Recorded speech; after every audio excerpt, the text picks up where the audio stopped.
Hey there everybody, hope you are feeling well today and ready for some Pilates. Let's get started. Alright, big deep breath in. And exhale, side bend, side bend. Big breath in. Exhale and side bend, side bend. Making sure you keep those knees nice and soft. Big deep breath again. Exhale, last time, side bend, side bend. And feet hip width apart now, rolling down through the spine, chin to chest, soft knees. Allow those shoulders to fall forward, soften those knees as you come to the floor, or thereabouts. Take a good deep breath in, and on the exhale, rolling on up. And then there, let's go for a head roll either way. Making sure you're keeping your pelvis in place, belly button drawn to spine, and nice little drawing in of the glutes. Good, and coming back up, we go down again. Inhale, exhale down. So I just want that exhale to be part of the trickier part of the movement. So inhale with here, and exhale up we come.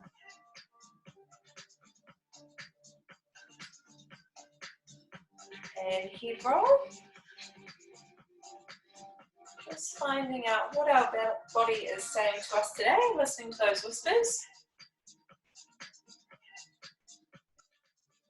Up and one more time. Inhale. Exhale, down we go. Feel that articulation of the spine the whole way. Just take note of your feet too. Are you pressing evenly from big toe, little toe to heel? And inhale, exhale. Here, roll. Opening up the chest. And the other way.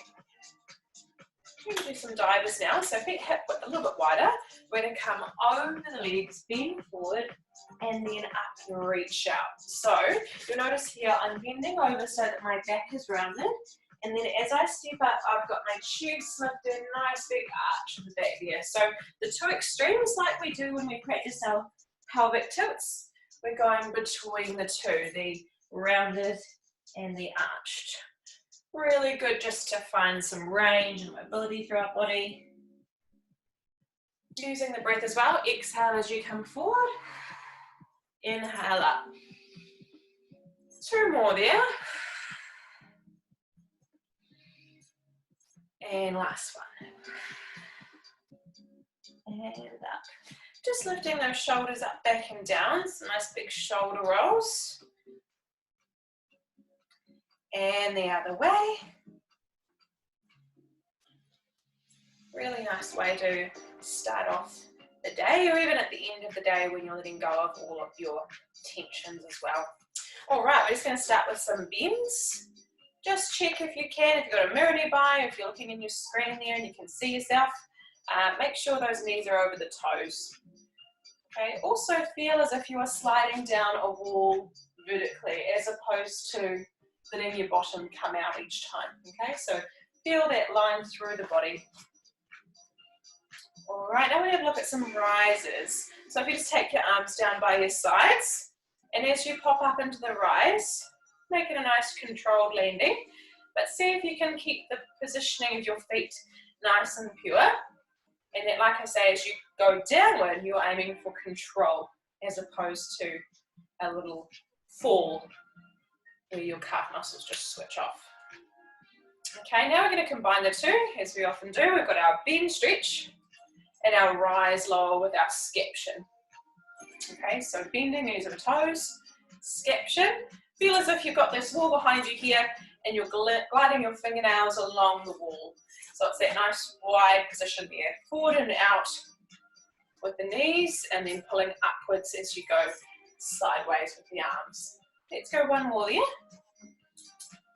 Good, and just some rolls. Getting our fingers, toes, wrists, ankles ready for some work today. And of course, make sure if you haven't already that you've got your tennis ball nearby, because we will be coming into some work there very shortly as well. So we'll start off on our back. I'll just put that camera down while we're heading onto the floor. So we're going to start on our backs and begin with some pelvic tilting. So hands by your sides. You've got pulling the belly button into the spine and drawing the belly button up to the ceiling. So make sure that you are going about this with breath combined. So inhale is when I like to draw in. Exhale to lift. Inhale in. Exhale up. Good. And although this movement is rather small, it is a quite uncommon one in our day. Obviously, we tend to sit in our posture, whatever is comfortable, whatever our body is capable of. So to rock the spine in this notion is quite rare. So it's good to get warmed up in this way. Give it something to focus on. All right. From there, we do some knee floats, getting the warm up into the abdominal region. So we've got one knee up, and then we're going to swap sides. It's usually an easy word to say, but of course, as soon as you're on a video. So tapping one foot down and then the other. So we're starting a little bit further on this time in the piece, rather than our regular knee float, straight into scissors. So what I want you to check is that in doing so, you haven't let your shoulders sort of rock off the floor or become tense. Until you've got your calmness throughout your body, the warmth, the tension, the hard work going on in those abdominals. And if you don't know, that's your six pack, what often people refer to as the six pack. And they're quite lazy, as a lot of us will understand from our core work. They do like to switch off and get the help of their big sister, the back, the spine. So do try and keep your tummy muscles part of the hard work. All right, going for a longer extension now. The other leg going to passe here at the knee. And as you all know, the lower you go, the harder the work. So if you can possibly extend a bit further downward, that will capture a little more challenge for you. And just checking as well that you haven't started some work tension in your shoulders and head at the moment. And bring your knees to your chest. All right, we're going to come onto our side a little more quickly today. So jumping onto your elbow to begin. So beginning off, we're going to start with our leg toe to hip to head, one straight line. And this leg here I've got tucked up underneath, okay? So I'm going to keep my hand on my waist for now as I rock up, making sure I lift my pelvis to a nice straight line there, and then draw back down. So you do need to make sure that you have got enough stacking going on here, that you're not sacrificing your elbow or sitting into your shoulder there. Okay, so up we go, and then lower down. So each time you come up, you'll be feeling the bracing or the undercarriage here from your obliques. And now we're going to add an arm if you're comfortable. So you're going to come up, then curve, then come back straight, and then down. So you're just momentarily stopping in that straight line before you curve over, and then back down. Inhale, prepare, exhale, lift, and down. And if you're feeling confident, you actually could be coming up from here each time. Okay, so that's an option too. If you have really a lot of pain in your wrists and things like that, this might not be the best option for you. There's plenty of room to move. Make sure as well that you have got your glutes activated as well. The next option up from that is to come 2 feet. So if you are finding the versions or the options so far relatively easy, come up onto double feet with me here. Okay, and if you're hanging out with that first one, beautiful. Keep it up. Aim for range. Aim for keeping stillness through the body. You will start to feel that shoulder. Let's go one more, wherever you are. And relax on down from the erection and lengthen our arm out. And do some leg work. So quite often we're doing work that is very subtle, very small, controlled, but strength-based. Right now we're going to work for range.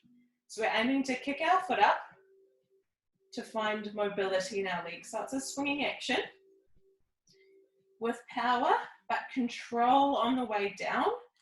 And your goal is to keep your hips still. Now, if you've seen my leg pop up high there and you're finding you're rock and rolling a little bit, just bring the leg line down a little bit so that you're not sacrificing that stillness and control, bracing in your pelvis. Okay, so if you can manage to get that working nice and strong, you're not sort of altering your hip line, you're keeping everything nice and square and straight. So you'll just see here, if I have my tummy there, that this stays relatively still. I'm not letting myself sort of bend forward, rock back, anything like that. So sometimes a bit tricky with my black, isn't it, to see. So just make sure that you are keeping braced. The leg line is only up to you with how much control you can manage.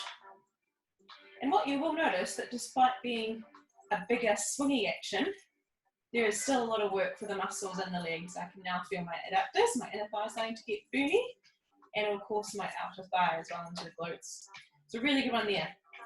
Now we're going to switch up to some leg circles. Okay, so we're going to draw the leg forward. I like to point my foot for this one. Circle the leg around and then come back to square one.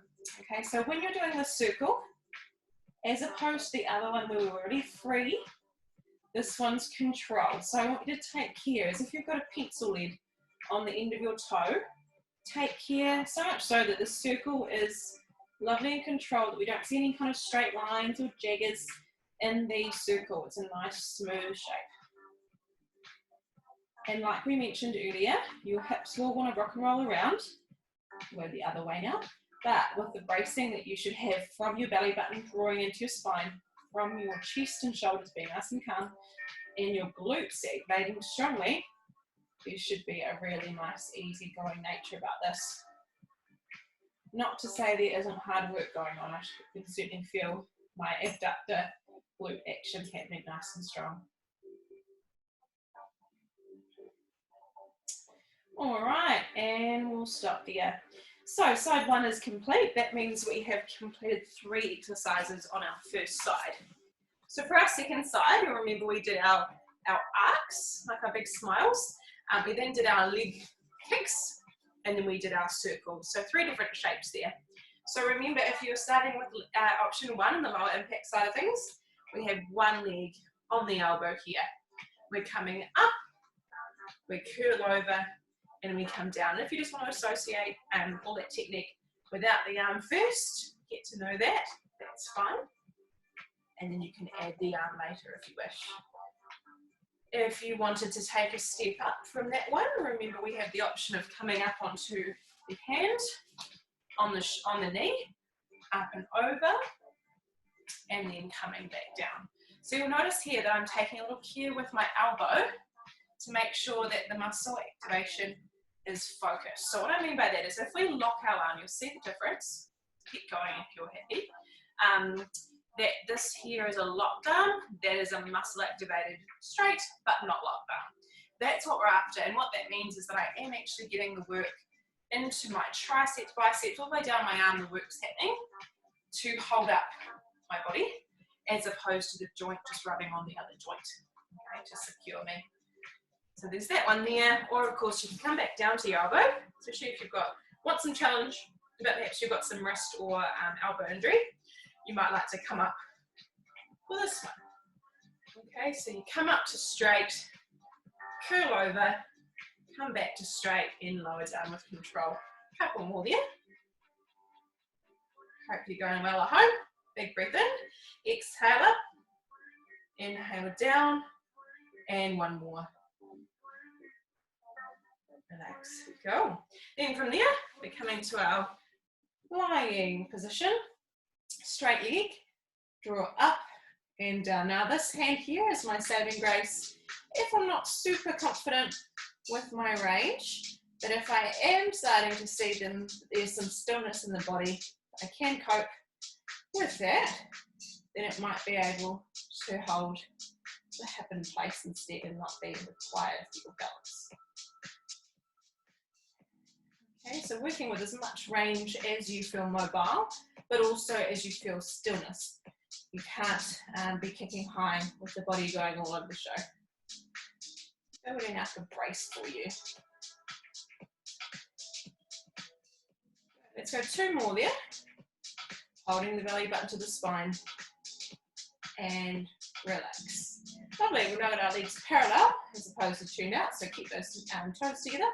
We come forward, up and around. And just making sure that your glutes stay activated, that the circle does go back behind. You'll notice that it's relatively easy here, even as you come up, but then as you do that back semicircle there, this sort of half circle at the back, that's when things get a little bit trickier. So do make sure that you keep your glutes on for that control and the smoothness of that circle. Let's go the other way now. Big breath in. Exhale.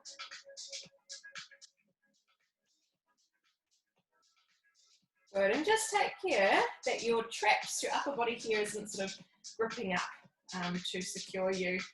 Should be just that core that's focused in on the stabilizing. Good, last one there.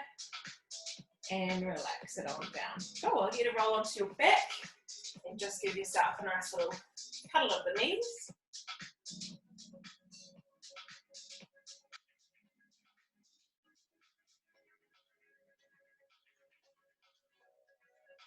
All right. Okay, we're going to get going with some teasers now. So you'll all be familiar, I'm sure, with a rolling like ball action. So that's where we roll back, we fall back, and we come back to a stable position up top. So let's start with that, and we're going to come through to some different levels and options with that. So making sure as you start, you're lovely straight back, big deep breath in. As you exhale, falling back into a ball, and then coming up. So you'll notice to begin with, you might like to just come back up, use your feet to give you a little bit of an idea, or a bit of stable kind of feeling there. All right, and then when we come back, we're aiming to keep the feet off the floor. All right, so that makes our abs have to work that a little bit harder after our lovely roll back massage. Okay, so then if that's feeling okay, you might like to extend the arms away, or even extend the feet away. Okay, so you'll notice your timing is kind of up to you, perhaps a little bit sporadic. That's when we might build into what we call a seal, which is when we get our claps going, our seal claps. So you're going to come inside the feet here, I'll just show you, and hands inside, hands then on the outside, arms looped, and you're going to clap in this point here, and then at the back as well. So this point being the seated moment, 1, 2, 3, fall back, 1, 2, 3, up, 1, 2, 3, back, 1, 2, 3, up, 1, 2, 3, 1, 2, 3, 1, 2, 3, 1, 2, 3. All right, so that one there. And then our last one is to fall back, but then come up to teaser, okay?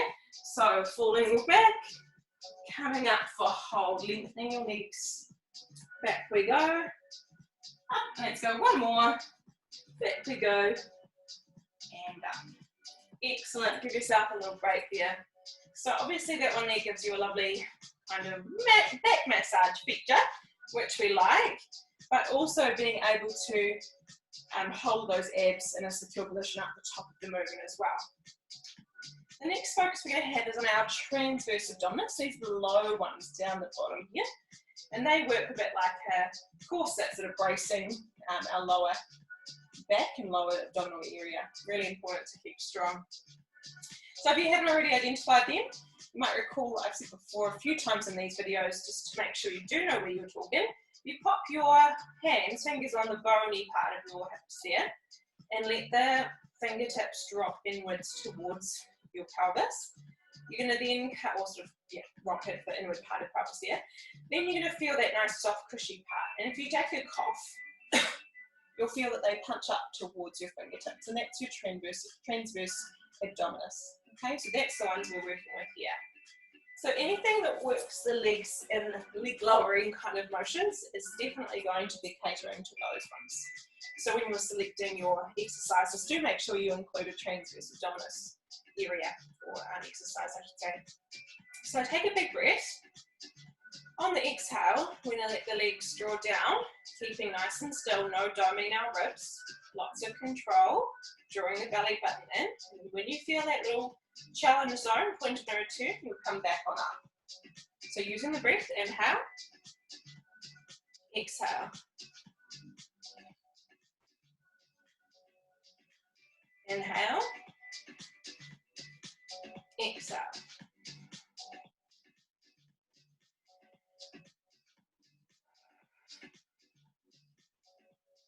And every time you do it, aim for this, just that little bit more, but where you can tolerate it on your own, on the front side and not the back.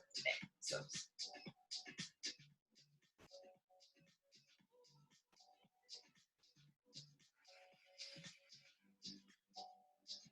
awesome, keep it up, big breath in, exhale out.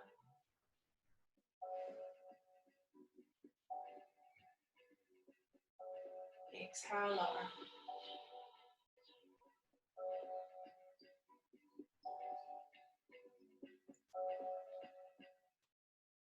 And it's going to turn more, be nice and calm in your upper body. And nice one. Excellent, and bring the knees to the chest. Cool. All right, some more work for the obliques before we work into the lower body. So if you cross your ankle at the knee there, take your same arm as bent knee down to the floor, and we're going to take the other behind the head, just a gentle tap onto the back of the head there. And when we lift up, we're going to bring our opposite shoulder to the knee. Okay, so tipping across, and then coming back down gently. Okay, so exhale as you pull it up. Just take care that you aren't pulling with any force behind the head. Keep that nice and gentle. But like I say, it's that connection here we're aiming for, the shoulder to the knee, and that encourages you to really twist through the body. Of course, we know that any twisting action is what helps getting our obliques working and our trunk here. Okay, so a little bit more pace now. Exhale, inhale, exhale, inhale. Really twist.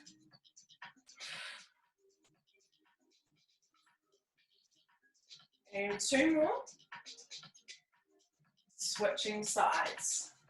Then coming that arm across. And you're really feeling that length through the fingertips as you come on up. So on that lowered arm, feel like it's extending away.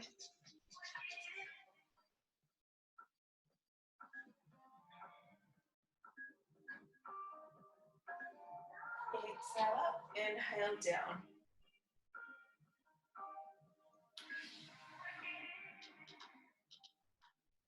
Keep it up, good work. And last one, relax. Awesome. So coming down now to heels on the floor, and we're going to do some glute bridging. This time we're going to work with one leg, single leg bridge. Okay, so shoulders back and down, pressing that heel up to the ceiling, and up we go. Glute activation on that right side. I've got my left leg extended. If that's the same as you, we're hovering, we come down. Big breath in. We hover, exhale, and down. Exhale, hover, and down.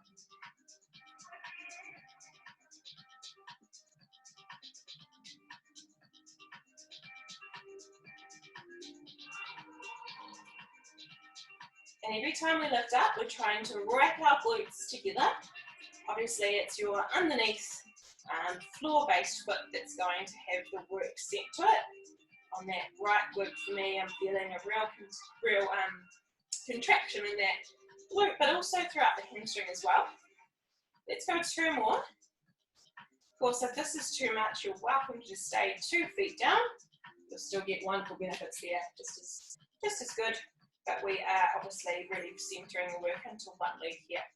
Let's switch sides and go again. Exhale, lift. Inhale. Exhale, lift. Inhale.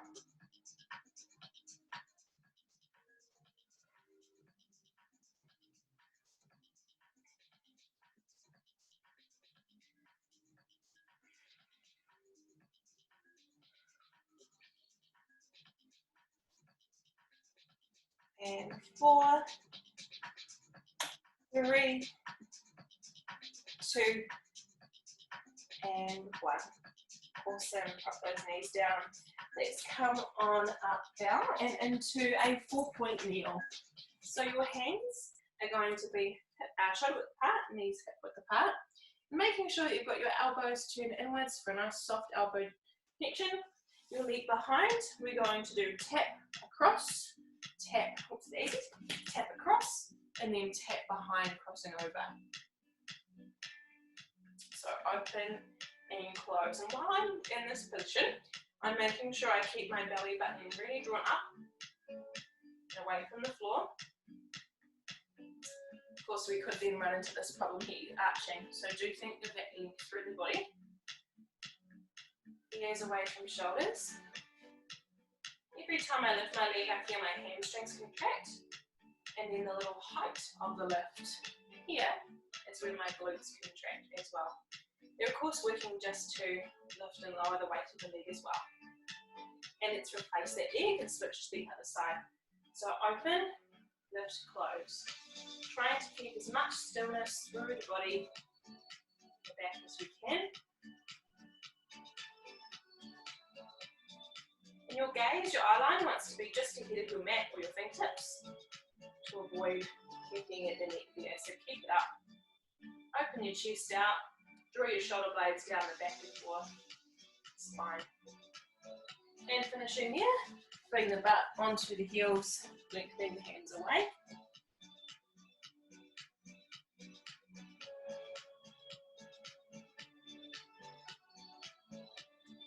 All right, we're going to go for a little elbow tap here. So we're going to do a bird dog, with soft elbows, and we're going to extend the opposite arm to leg away. We lift it, extending. We draw in, opposite elbow to knee. Extend nice and straight again, and then come back down. Big breath in. Exhale, extend. Draw it in. You can curve here around the spine. Extend. Draw it back. Inhale, exhale. Inhale, lower down.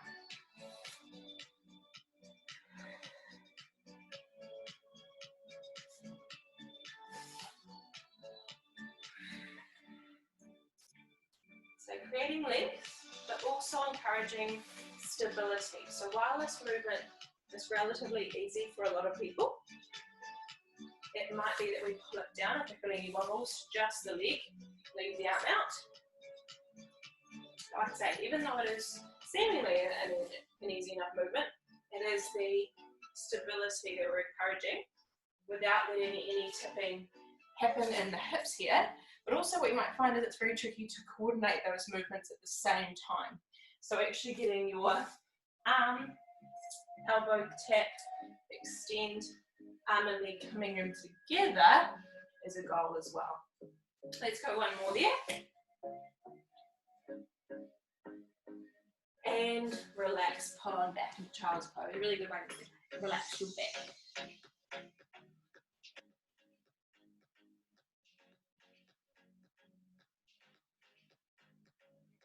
All right, so in keeping with that opposite arm to leg feel, we're actually going to do some Superman today in our plank action. So we're going to come into our regular elbow plank. You can, if you choose, go up onto your hands if you prefer.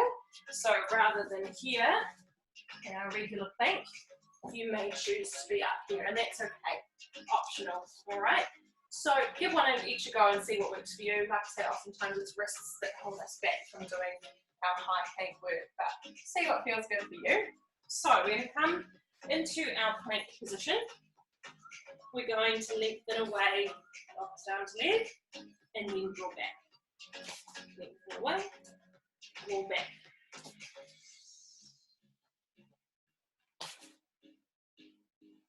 Okay, keep it up. And then, like I say, if you are up high, you're going to the opposite arm here. I always feel this one is just a little more, it's a little more risky, being up high. You also need to make sure you've really got the strength coming from right down the arm muscles and stability here. So it's probably a little bit trickier being up on those hands there. Okay, if this is still too much, you might like to go for a hover in this position to build up your stability here in the 4-point heel. Okay, so that's another option there. Let's go for a couple more when we get back to plank.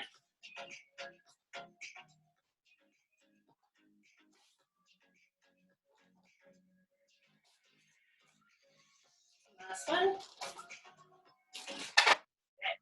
Into child pose.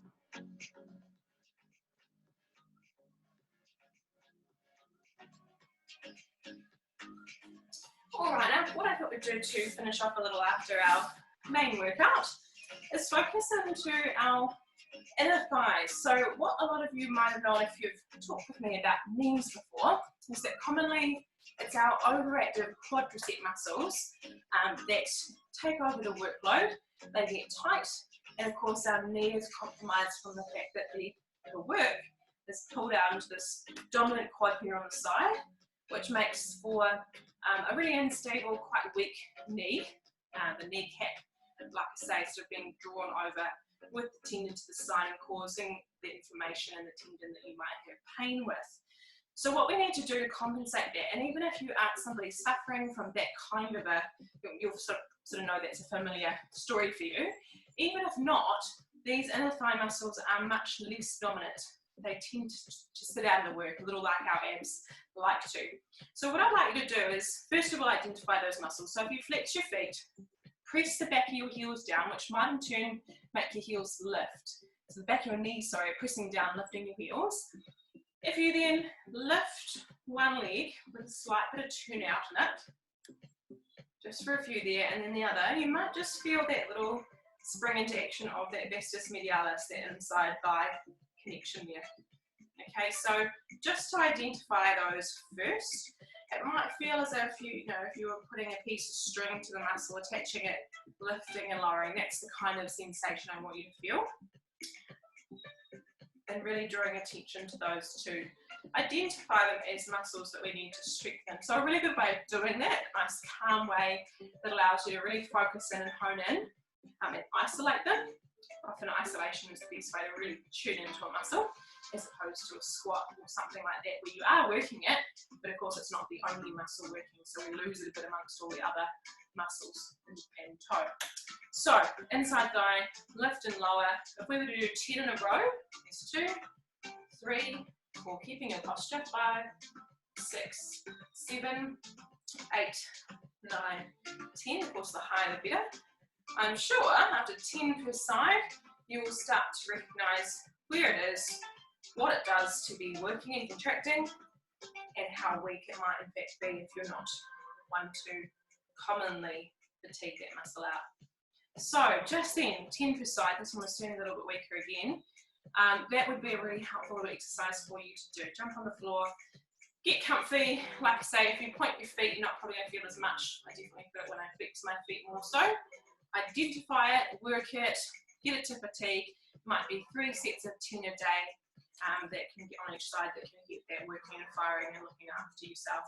So if you do look at your thighs, you'll often see that these are much bigger for that very reason. They're over-dominant, they like to take on the workload. These ones like to sit back. So getting them in tow, making them do some work for us is a really good way of going about it. Okay, so obviously when it comes to making sure they also get released, you can be rolling those. But today we're going to focus on our traps and our calves with our ball today. So the calves, I mean, there are actually, if I grab this here, specific tools you can use for parts of your body, and I'm a fan of this one. This is a roller that when used is pulled up and down the muscle that way with lots of different angles. You can really tune into that muscle. So if you do wish to purchase these, we do have them at Studio Glow. Otherwise, they're a really great tool, or even just a piece of doweling can help with that. But another way, and in terms of what we have here with your ball, is to roll side to side, trying to put as much weight as you can onto the muscle. And sometimes, especially after working the muscle, that's actually enough.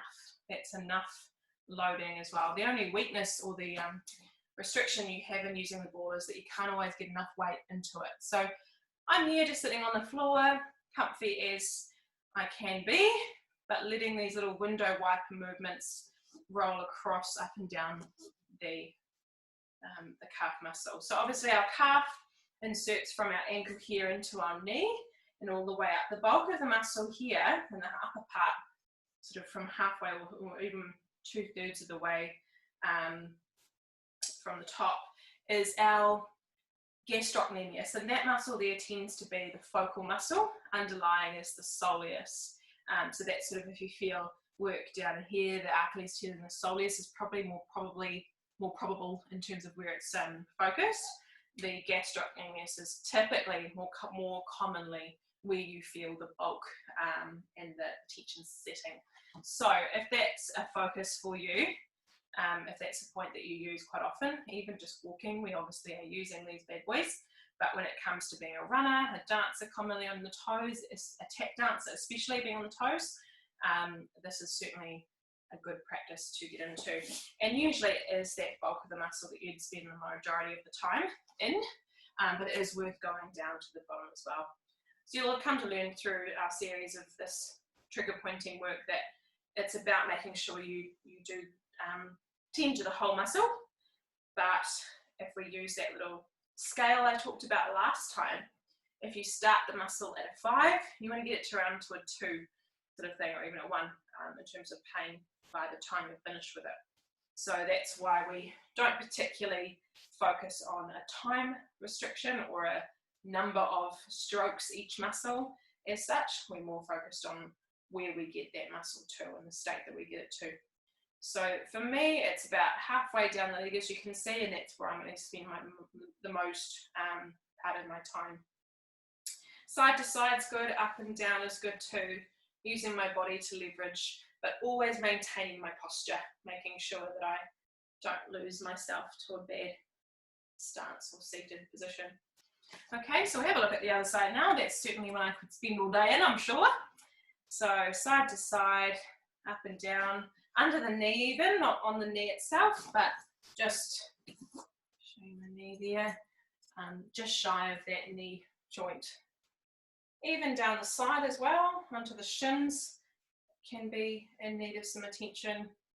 So don't be afraid to really spend that time. It will help, especially as we age. Obviously these muscles that we often leave doing a lot of work for us can really pay us back in unkind ways. So do make sure you're spending some time as you can, rather than sitting on the couch at night relaxing. Why not grab the ball and do it here instead? Do that relaxing on the floor. All right, so the other area that I wanted to focus on today is your traps. So I think of this like the scruff of your neck. So if you see my top here, sort of the triangle-y parts that come up towards the neck. If you're a client of mine, you'll really know about these, because these are something I'm always pulling your attention into in terms of their feels. If they're engaged, you're obviously not calm enough, or the weight's too heavy, these sorts of things. And these end up being worked, these traps end up being overworked, and they cause us a lot of neck pain issues there. So for traps, you can go up against the wall with the ball in that sort of little area here, up quite high on the neck. So we're not talking rhomboids between our shoulder blades. Trapezius muscles are running across our shoulders. So sitting and getting the ball pressed in there is a really helpful way.